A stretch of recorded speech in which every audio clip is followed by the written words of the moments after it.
To say Derby County had been put through the mill in the 80s and 90s was an understatement. Their owner wanted to sell up, then he died, leaving the club with a self-imposed transfer ban and a spot out of the top flight. Then Jim Smith turned up, surrounded himself with innovation as Derby County returned to the Premier League.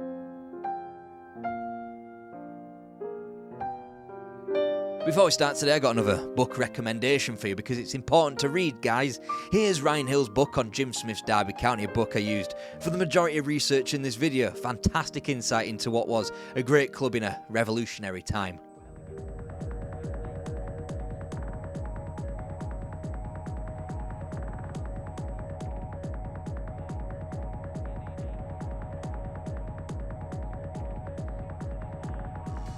The campaign had started brilliantly. No season had begun so spectacularly for Derby, as Sunderland were fried 5-0 on the opening day. By the time the club netted another 5 in October at home to West Brom on October the 3rd, they had a new manager.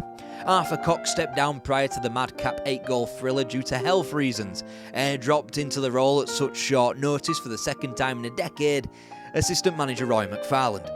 In the final weeks of '93, the new manager was able to stabilise the club into 10th place at the turn of the year, ready to pounce for the playoffs. After all, it would be the only chance the Rams would get at serious knockout competition after being eliminated by Premier League opposition in both cups, Oldham Athletic in the FA Cup and Spurs in the League Cup. In the second half of the season in league competition, the club's league victories were less than prolific, but in the same measure, Derby become a lot harder to beat, and a penultimate day win at home to Oxford effectively sealed their place in the playoffs. The flag stays down, Johnson goes after it into the area, tries to shot it, tried across, and Gabbiadini's put it in! Sprinting away, there may not be anyone to catch him here, into the box and into the net! 2-0 to...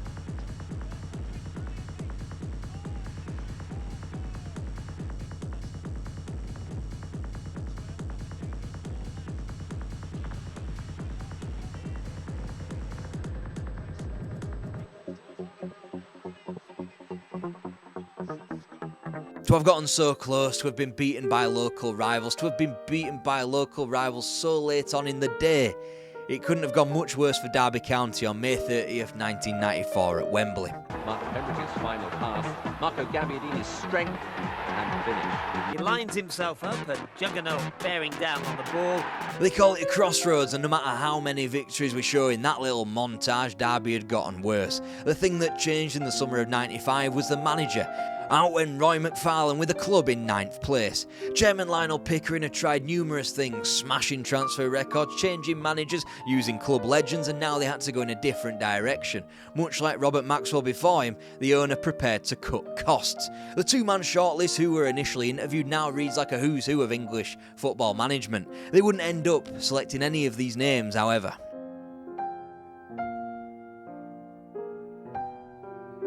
When Jim Smith was eventually announced, you'd almost hear the shrug of the shoulders at the baseball ground. After a distinguished managerial career that had taken him to Oxford, QPR, Newcastle and Portsmouth, he looked all set to head down a path via the LMA for a life after management. And then when £5 million trickled into the club via the sales of Craig Short and Mark Pembridge, with Gary Rowett and Sean Flynn coming the other way, the mood worsened that bit more. What was expected to be a splurge on the market became barely £1 million spent on the trio of Darryl Powell, Ron Willems and Robin van der Laan. Many thought Derby had gone backwards. Rowett with this corner kick, and in comes Gabbiadini, and there's the first goal. Ball down, there's nothing wrong with that, and he gallops on. The two in the middle, still it's Darryl Powell. He'll try and get Gabbiadini in to finish it here. Slip for Sturridge. Derby have won the day now, surely. 11,000 souls turned out for an opening day of a new era which quickly looked as beige as humanly possible. The scoreline was 0-0, nothing happened, even the opposition were uninspiring. Port Vale, the kind of team you just forget exists. It'd get worse before it got better. Wolves pumped them in August, Leicester got yet more bragging rights in September, and a trip to Oakwell a few weeks later was an empty-handed one. Then the ultimate indignity, a 5-1 pounding received at Tranmere Rovers. Little did anybody know it was the game that changed everything. It would become known as the debut of Igor Stimac, a Croatian signed for £1.5 million, acquired for centre-half in a 4-4-2. He was clearly out of his depth. Then something mental happened, for English football at least, in 1995. Jim Smith was urged to play a back three, and he did so, supplemented by Dean Yates and Gary Rowett. Igor Stimac would become a vital cog in the defence, now afforded cover, and he would become a scarcely unbelievable club legend. Then Derby got going. This is what the leaders can do, and there's the equaliser. Van der Laan gets it past two players, goes for the third, Van der Laan again! Shot from Rowett, deflected away, now it comes again! Magnificent goal! Top of the league by the turn of the year, Derby wouldn't lose a single league fixture between a loss at Prenton Park and a 3-0 defeat at Sunderland on March the 9th. By now, the Premier League was an inevitability. A 20-game unbeaten league run was now something that not even Brian Clough could boast at the baseball ground. The whole club had been turned on its head. A big slice of that credit belongs to the new assistant manager, Steve McLaren. He was the one coaching the lads during the week. He had been the one pushing the change to the back three. Among other innovations, most famously through the club's adoption of Prozone, the club effectively had a head start on the remainder of the division. And then you include Dean Sturridge, who had been brought back from the brink of going to little old Torquay United in the summer of '95. He'd been changed into a 20-goal-a-season striker at the club. Added to the crucial mid-season acquisition of Chris Powell in defence, Derby appeared unstoppable. Even Brian Clough had to stop what he was doing in retirement to ring Jim Smith to thank him for putting a smile back on the faces of Derby fans. And there it was on the final home game of the season, promotion on the line against Crystal Palace, a win, and Derby were back into the promised land.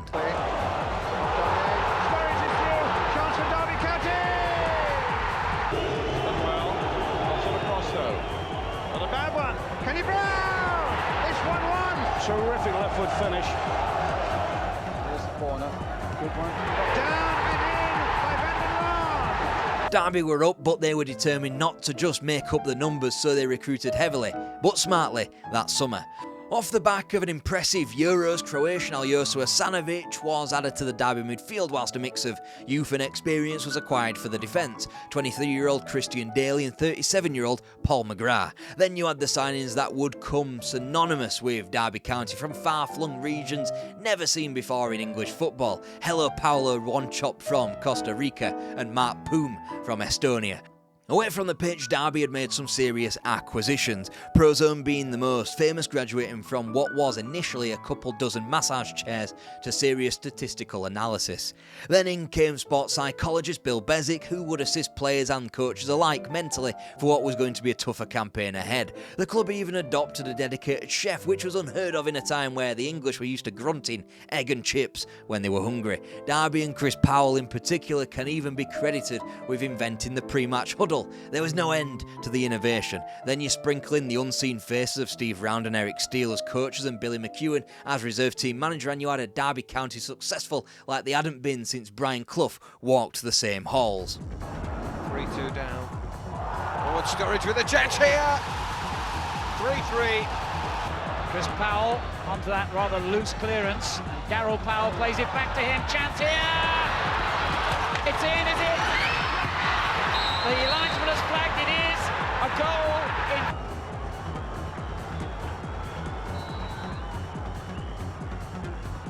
Tony Coton, the keeper, not given a prayer. Entering 97, Derby occupied a comfortable position of 11th place at just over a shade at the midway point of the season.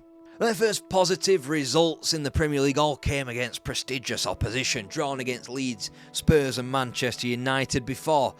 Their first win in the division came against a recent champion in Blackburn Rovers, away as well. Whilst the League Cup was a write-off from the very beginning and the Premier League showed its bite during September and October, the Rams' next wins all came in an undefeated November. Leicester, Middlesbrough and Coventry all falling before the festive period began, with a more than creditable draw at Highbury, who were under the new management of Arsene Wenger. Whilst Wenger correctly earns the plaudits for helping revolutionise English football in the late 90s, perhaps he gets far too much credit when Jim Smiths appears to have implemented many of the innovations credited to Wenger before the Frenchman even graced a Premier League touchline. Flynn. It's a good ball by Flynn. Headed down by Daly, and there's the goal for Derby. And his delivery. It's in with pace. Still up there.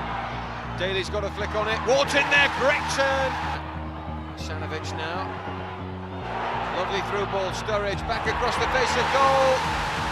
Ashley Ward makes it 1-1. The FA Cup proved far more profitable this time and helped turn what had been a winless month into renewed form heading into 1997. Gillingham and, more impressively, Aston Villa and Coventry City were eliminated from the FA Cup. Unfortunately, the hosting of perennial cup team Borough in the quarter-finals proved a step too far, the fixture coming as part of a double-barrel torture against the Smoggies in early March. Whilst Derby ended the month with a win at home to Spurs, easing fears of a relegation battle as the club sat in 14th place, 4 points above the drop, their next match would be far more remembered, and it just about changed the fortunes of a certain young centre-forward. As Derby County relied on Dean Sturridge and Ashley Ward provided most of the goals up front during the 96-97 season, little did the league know that they had Paolo Wanchope waiting in the wings. His display at Old Trafford announced them to the Premier League and by proxy, given the exposure the competition now had, the world. 2 more triumphs, as in the Cup against Villa and Coventry, had Derby finishing 12th position in the top flight, 6 ahead of the drop and 15 off European football, i.e. mid-table as fuck. It would be a season tinged with bittersweet symphonies, with the club's last ever competitive game at the baseball ground, closing down their season with defeat against Arsenal, Ian Wright being the answer to the quiz question, who the last player was to score at the baseball ground. Announced in February 1996, the club was to move into Pride Park, a state-of-the-art stadium. Very much of its time, akin to Middlesbrough's Riverside or Sunderland Stadium of Light, it would be a case of a provincial club being dragged into the 21st century a little bit early.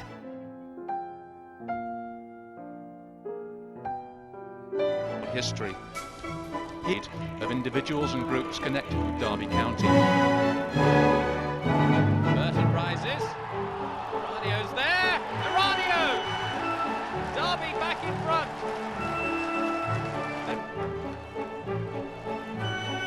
Then, inexplicably, the lights went out. And despite what you've witnessed, Pride Park wasn't a Mickey Mouse organisation, despite the rodent himself being present at the July unveiling and the first game staged at the stadium being abandoned due to electrical failure. Either way, it was an inauspicious start to a campaign quickly rectified by 4 wins in 5 league games, once losing trips to Ewood Park and White Hart Lane were packed away. And a Radio it is now who will take this penalty. And does score! He's in some space on this left-hand side. Jonathan Hunt! And Hunt has put Derby ahead! With in corner for Derby. Cleared only as far as Wanchope. His shot is blocked. Larson! Derby had continued to go continental, signing Stefano Aranio, Pride Park's first goalscorer, and Francesco Baiano before going even further afield for Jamaica's Dion Burton. The club just stopped just about short of signing Roberto Baggio, who had agreed a £4 million transfer and a 30 grand weekly wage before deciding to stop in his homeland, signing for Bologna. The season had been a roaring success regardless, despite losing their first game at Pride Park in November's League Cup exit against Newcastle. After they had beaten the same opposition 7 weeks later in the same patch of land in the league, Derby had gone 7th on Christmas Day, meaning I can squeeze them into the title conversation, but only via this graphic, of course. Well, it's gone in, and the goal lost it. Guppy for Heskey! The second half of the season was always going to be a struggle to live up to what had been a great start to life at Pride Park, as Derby bounced out of the FA Cup at the 4th round in Coventry before succumbing to their first home league defeat against Villa.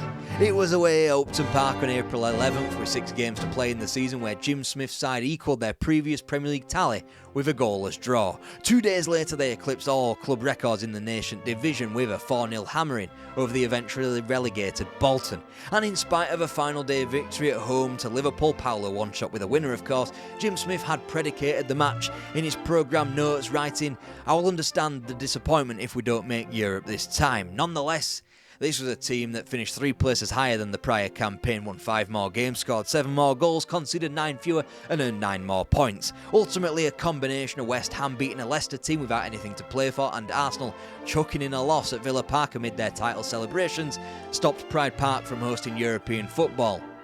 It still waits." Back in for Sturridge on the chest, well turned, and what a wonderful goal! Carsley. Now it's falling for Paolo Wanchope, and Derby have scored. The through for Sturridge. Sturridge, is he wrestled to the ground? The County fans want a penalty.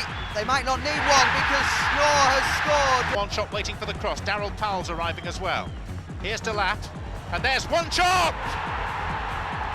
Derby County wouldn't be beaten until the end of September, but then again they faced none of the big boys until an unforgiving October, which saw consecutive fixtures against Newcastle, Man United, Leeds, Liverpool in the league, Arsenal in the League Cup with the added spice of a local derby at the City Ground to follow. After that spin cycle, the fact that Derby were housed in 8th place, almost equidistant between the title and relegation, was nothing short of miraculous. And that's before we mention the tumultuous summer of bidding goodbye to club stalwarts in Robin van der Laan and Dean Yates before what still rankles as a nonsensical decision to sell Chris Powell for quote-unquote financial reasons before replacing him with an unproven £3.5 million signing in Horatio Spaghetti Carbonari. Then there was Igor Stimac, never able to get a run in the team due to a back injury. His attacking quartet of Sturridge, Burton, Wanchop and Bayano could never really find a run of goals. Sturridge gets the ball through from Wanchop. Sturridge! Yes, that's a wonderful... Headed away only momentarily by Wednesday. Can Harper keep it in? Yes, he can. Pry with a header! Iranio. Might fall for Bayano. An in-swinger from Lars Bohinen. There's the header from Dion Burton. One shot with the ball through, might fall for Sturridge. And yet despite all of this, despite Derby's position of 6th place with 9 matches left on the clock, having just completed the double over Liverpool, little did we know that Derby as we knew it was over. And it's at this stage where you're probably saying don't talk bollocks mate, as Rory Delap's 200 grand acquisition from Carlisle was viewed as a long-term replacement for Lee Carsley, who was sold to Blackburn, and then you've got the positives of a burgeoning youth team containing Chris Riggott and Malcolm Christie. And there's also taking the double champions Arsenal to an 89th minute winner in an FA Cup quarter-final. If anything, Derby were only improving season on season, but the die had long been cast when Steve McLaren exchanged the assistant manager's role at Pride Park for the one at Old Trafford. It had been a few months since Brian Kidd left the Old Trafford post, restarting management at Blackburn. McLaren would go on to be the next evolution in Manchester, spreading the virtues of Prozone and taking Bill Bezic with him for a club readying to win itself the treble. Without him, the club made several errors, starting with his replacement, Ray Harford. Derby exchanged youthful innovation for a beige middle age. Then Mikael Beck was signed for the front line, who was also a complete disaster. Derby would win only 2 of those last 9 matches, which would result in their best ever Premier League finish of 8th, but it was stepped back in almost every other metric. Before that game I had my wrist operation. Well controlled in the end by Fuertes. Chelsea at full stretch here! And Dion! Balls here to Christie! Off the goalkeeper! Oh, that's splendid! Kincladze. Burley, who's got a real eye for goal. There it is! For a hat-trick of penalties. Can he give Derby the points? Oh, what a save from Clark!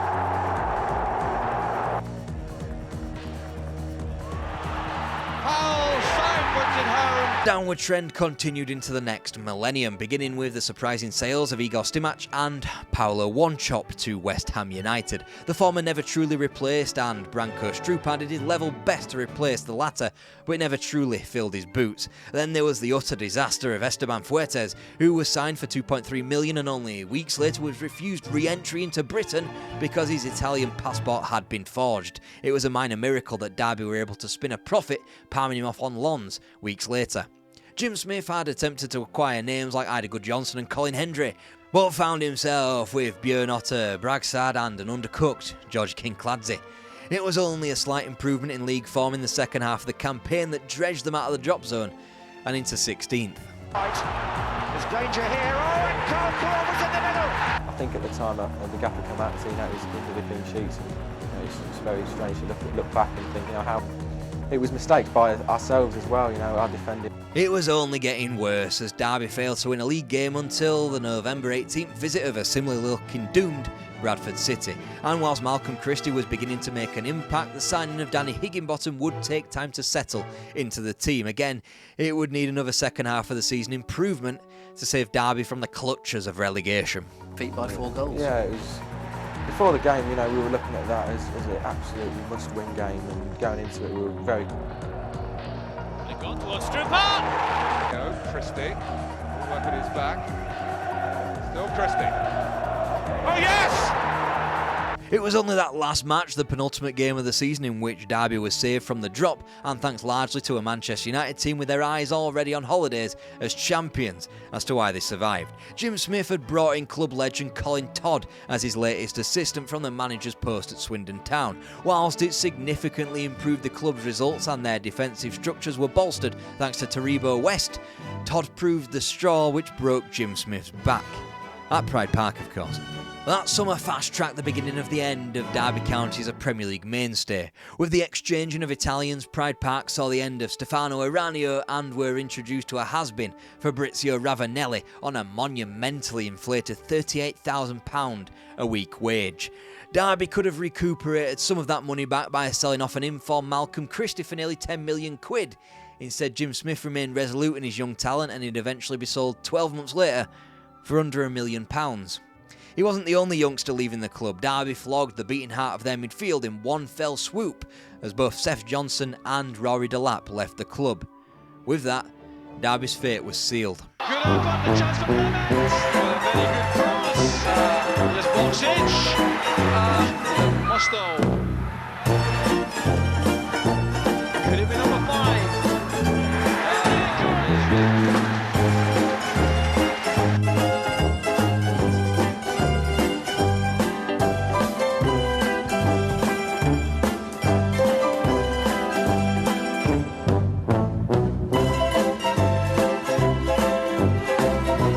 If you missed the first part of this mini-series on Derby County, why not start the whole thing over again right here?